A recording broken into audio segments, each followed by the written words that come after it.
Amis du retail et des données de qualité, bonjour, bienvenue dans ce nouveau numéro de nos Custo Questions. Je m'appelle Sébastien Beu, je suis le fondateur de Fidelity en Belgique et on propose au secteur de retail plus spécifiquement une solution sous le nom de Custocentrix, le petit logo, là au-dessus. Et donc pour cette nouvelle Custo Question, je suis en compagnie comme à l'habitude de Eric. Bonjour Eric. Bonjour Sébastien, bonjour à chacun d'entre vous. J'espère que tu vas bien, parce que le sujet du jour est pas certainement le plus joyeux. Voilà, tout est dit. Sortez les mouchoirs, et je propose qu'on revienne sur un point dont on a souvent évoqué dans les questions jusqu'ici, mais dont on n'a pas encore réellement donné une bonne définition, et c'est autre que le RGPD, ou la GDPR, c'est comme vous voulez, c'est la même chose. À vous les studios. Et que veux-tu savoir, Sébastien, sur ce bon règlement général de protection des données? Tout, bien sûr. Mais non, on va plutôt s'attarder au secteur de retail. Donc, c'est la grande base et voilà, comment on l'applique dans les très grandes lignes. Exactement. Depuis le 28 mai 2018, on dialogue de manière intense avec nos clients retailers sur le sujet, qui ont tous nommé un représentant pour le traitement des données personnelles ou un DPO pour Data Privacy Officer dans leur organisation. Ils se sont entourés de juristes, de consultants sur le sujet. Nous-mêmes, on a été pas mal challengés sur toute une série de procédures, mais il faut dire que depuis très très très longtemps, même depuis la fondation, par toi de Fidelity, Sébastien, vous avez toujours été très attentif au respect des consommateurs, de leurs droits, de la transparence à leur égard. Et donc, ce qu'on voit ici, c'est la première page d'un white paper qu'on a rédigé à l'attention de nos clients et qui marque bien la tonalité de l'approche qu'on veut avoir, une approche responsable et respectueuse de la relation client. Ça sert à rien de vouloir collecter de la donnée de consommateurs si on n'a pas leur consentement, parce que c'est la base même du début du dialogue avec eux. Ça ne sert à rien d'essayer d'ouvrir la porte de quelqu'un qui la maintient fermée à double tour. Donc voilà, ce qu'on veut, c'est initier le dialogue avec des consommateurs dont on a collecté le consentement.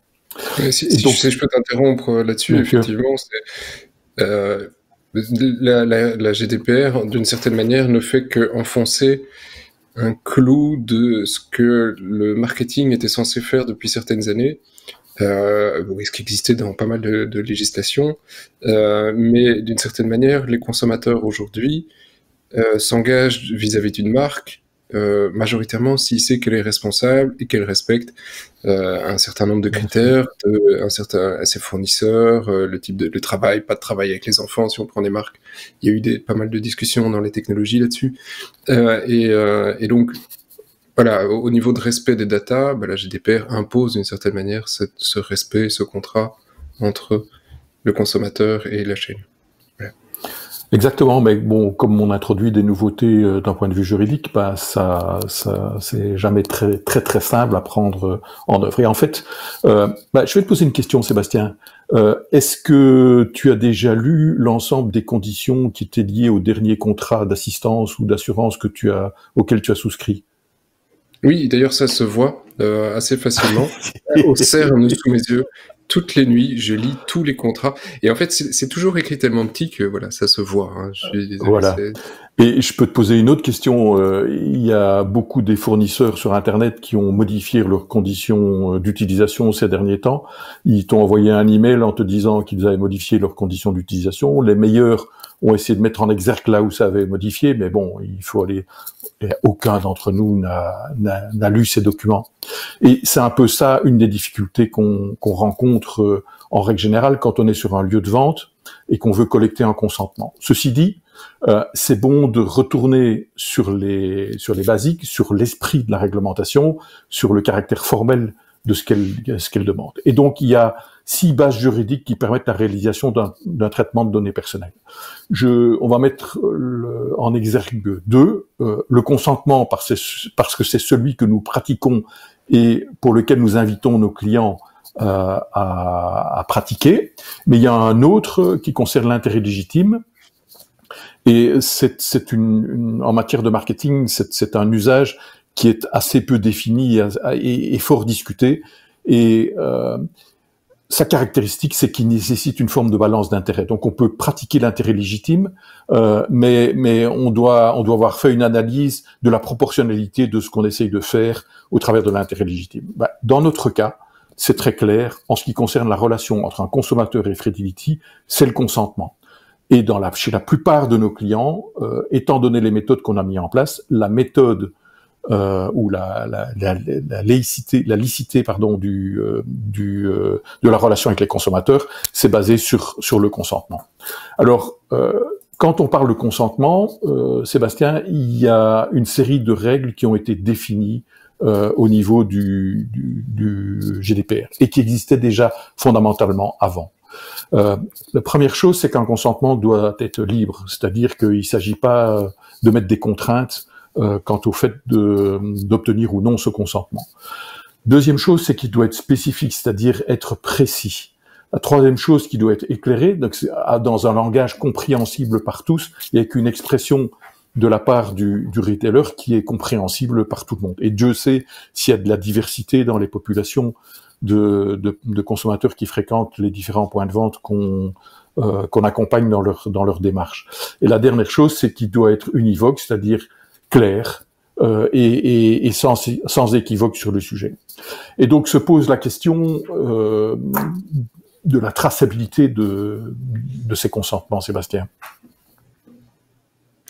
Oui, et de la traçabilité, parce que c'est effectivement une bonne question à chaque fois que le consommateur revient, c'est quand il y en a toujours qui se pose une question parce qu'il se souvient plus, tu dois pouvoir prouver, et ça fait partie de la législation, pouvoir prouver que tel jour, à telle heure, à tel endroit, sans évidemment lui montrer la photo de il était à la caisse, il a signé là de son sang, mais on doit pouvoir retracer ce qui s'est passé pour pouvoir confirmer que c'est pas fait comme un cow-boy. Exactement, mais tu viens de reformuler... ce qui est pas facile pour tout le monde, parce qu'effectivement, les systèmes informatiques, anciennement, n'étaient pas prévus spécifiquement pour dire voilà ce qui s'est passé tel jour, mais plutôt pour garder l'information en tant que telle. Donc ça, effectivement, c'est une modification. Rappelons-nous aussi que historiquement, beaucoup de consentements ont été collectés par des formulaires papier qui ont ensuite été encodés. Et donc, allez-vous-en retrouver le formulaire papier de monsieur et madame Duchemol qui sont passés tel jour dans tel point de vente. C'est pas évident. Il a fallu les scanner, il a fallu les indexer, etc., etc. Enfin, toutes choses qui, très probablement, n'ont pas été faites dans beaucoup d'enseignes. Toujours est-il que nous, on est là et notre vocation, c'est pour aider les retailers à collecter de la donnée dans les formes sur le lieu de vente, et donc les solutions qu'on doit proposer doivent permettre d'assurer cette traçabilité du consommant, de la collecte de consentement. Alors se pose la question de comment on peut faire, et la première réponse magique, c'est via des bornes et des kiosques. Et donc, Sébastien, ton équipe a développé une solution à la fois hardware et software, puisque nous équipons nos clients de bornes, et sur ces bornes, ton équipe conçoit des enchaînements de pages et de formulaires qui permettent d'assurer la collecte du consentement de manière explicite, donc de donner au consommateur l'ensemble des données nécessaires pour que son consentement respecte les points que j'ai présentés tout au début. Et du côté back-end, du côté plateforme, vous assurez la traçabilité de ces consentements, et c'est mémorisé dans un registre de consentement, ou tout au moins dans une table effectivement qui mémorise ces consentements. Ça, c'est la façon la plus non contestable de travailler. Quand on est équipé, Sébastien, d'un système de caisse et qu'on peut faire une intégration avec un système de caisse, vous avez proposé une autre solution qui est assez intelligente. Peut-être que tu vas en parler. Oui, c'est une autre solution, parce qu'effectivement, installer des kiosques chez tout le monde, c'est pas toujours évident. Le retail a des contraintes, comme plein d'autres secteurs, sur la taille, simplement des comptoirs. On peut pas installer... il faut de la place pour les caisses, pour le matériel, et de la place perdue, ça coûte cher. Et donc, quand il y a des systèmes de caisse, il y en a une bonne partie qui ont un écran côté consommateur, et on a proposé un système qui, effectivement, se base sur un code de CAPTCHA, comme on peut avoir sur un formulaire web, où effectivement, mais la création du compte ne peut se faire que moyennant la validation d'un code qui est affiché uniquement au consommateur, donc qui doit d'une certaine manière prouver qu'il a pu lire le message qui était affiché sur l'écran, lui demandant voilà, confirmation de ses coordonnées ou son numéro de téléphone ou quoi que ce soit. Voilà, donc on a une interaction qui est nécessaire de la part du consommateur. Ça, c'est par défaut quand on n'a pas un écran tactile, mais on peut avoir le même type de solution avec des écrans tactiles, où là, bah voilà, c'est évidemment la même chose que sur un kiosque, c'est le consommateur qui prend action. Mais il y a des solutions sans écran tactile. Ouais.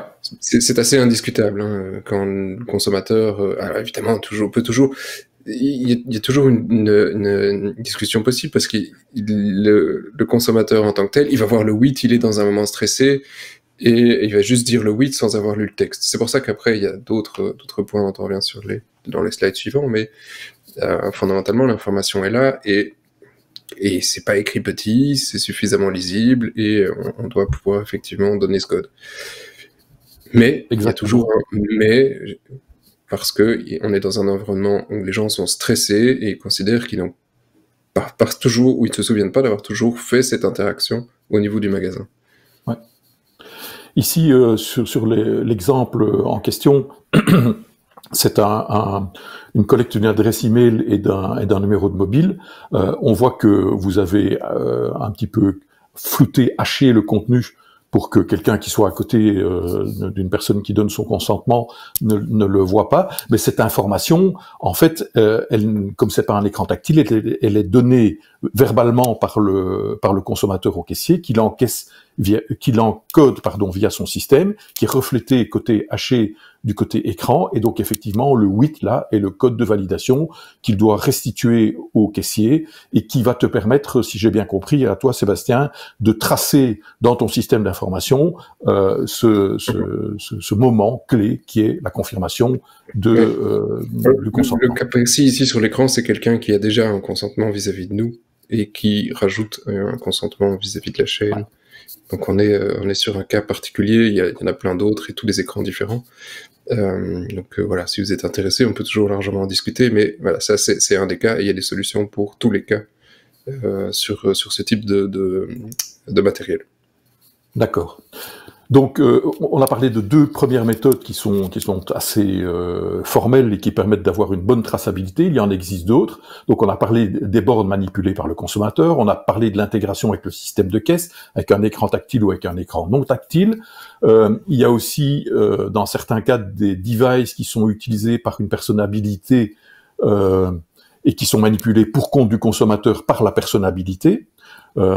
C'est souvent le cas quand on a des tablettes qui sont mises à disposition et qui sont orientées du côté du caissier ou du personnel en charge du service consommateur. Il y a via des formulaires sur le web, il y a via une application mobile. Mais pour revenir sur les formulaires sur le web, bien souvent une enseigne, elle vous donne une carte plastique physique. Elle l'enregistre dans son système de caisse, et puis elle vous dit allez sur le web, mettez cet identifiant de carte que vous avez reçu, complétez le formulaire et confirmez vos consentements. Et tant que vous n'avez pas confirmé votre consentement, quelque part, vous n'allez pas pouvoir bénéficier du système qui a été mis en place, ou pleinement du système qui a été mis en place tel quel. Une application mobile, c'est le cas, et puis il y a cette bonne vieille méthode du formulaire papier, de l'encodage. Voilà donc 6 méthodes qui permettent de collecter un consentement de manière traçable. Voilà. Mais ceci dit, on collecte des consentements, mais on veut aussi, dans bien des cas, collecter des adresses e-mail. Alors la collecte de l'adresse e-mail, c'est d'autant plus important que, du point de vue du règlement général sur le traitement des données personnelles, celui qui collecte une donnée via un consentement a quelque part aussi un devoir d'information à l'égard du consommateur. C'est évident que quand on collecte un email, une des grosses facilités derrière, c'est de pouvoir immédiatement adresser un email à chaque consommateur concerné, dans lequel on lui reformule la nature du consentement qu'il a donné, et on lui donne le trajet à suivre si jamais il veut retirer ce consentement ou adapter ce consentement en l'occasion. Donc voilà voilà pourquoi c'est important de collecter des emails à cette occasion-là, sachant également que, en ce qui concerne l'usage de l'email à des fins de marketing direct, ben il faut, et c'est une autre réglementation que la réglementation liée au traitement des données personnelles, il faut avoir un consentement quant à l'usage à des fins de marketing direct. Et ça, généralement, c'est sur les bornes, c'est clairement expliqué aussi quand on collecte le consentement. Voilà, Sébastien, on a fait le tour sur ces méthodes de collecte de consentement. Oui, pour l'email, effectivement, ça rejoint le point précédent que je mentionnais, où les gens sont fondamentalement stressés en magasin, et donc parfois oublient que ce qu'ils ont fait simplement, parce que c'est 2 secondes dans leur vie, de remplir un formulaire ou donner une carte, et cet email permet d'avoir cette trace de voilà ce qui s'est passé. Et alors ce qui est intéressant, voilà, ça c'est le point de vue marketing, c'est intéressant. D'un point de vue pratique, ce qui est assez amusant au niveau des statistiques, c'est que fondamentalement, parce on inscrit énormément de gens sur le système, des gens qui n'ont pas compris le message en magasin, c'est 1 personne sur 10 000 au maximum. C'est vraiment un message, un nombre très très très très infime, contrairement à certaines idées reçues. Voilà, ce genre de message ne fait fuir personne dans la pratique. Ben, dans le cas de Fredility et de l'offre de Custocentric, c'est d'autant plus tangible qu'on propose pour la plupart aux consommateurs d'introduire leur carte d'identité dans un lecteur de carte d'identité, et faire ça, c'est une action forte qui ne peut pas être faite sous la contrainte, et donc et qui est quand même somme toute engageante. Et donc un consommateur, s'il fait ça, c'est parce qu'il a reçu des bonnes informations et qu'il est en confiance à l'égard de ce qu'on lui propose de faire. Ceci dit, le règlement général de protection des données, Sébastien, ça représente une myriade d'autres actions qui doivent être mises en œuvre.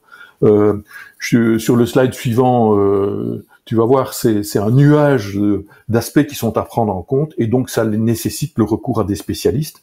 Alors là, c'est pas notre vocation à nous d'accompagner chacun de nos clients sur l'ensemble des sujets.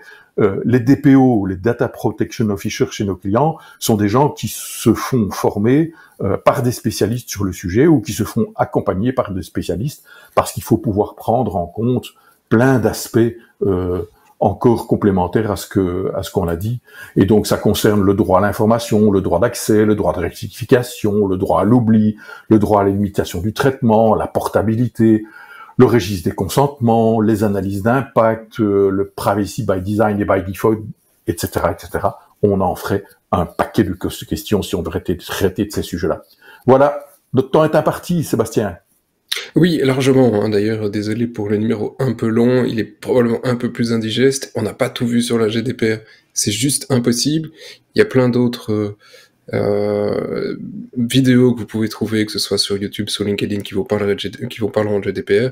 Ici, c'était une fenêtre sur la GDPR dans le retail, vue par Eric. Spécifiquement pour notre custo question.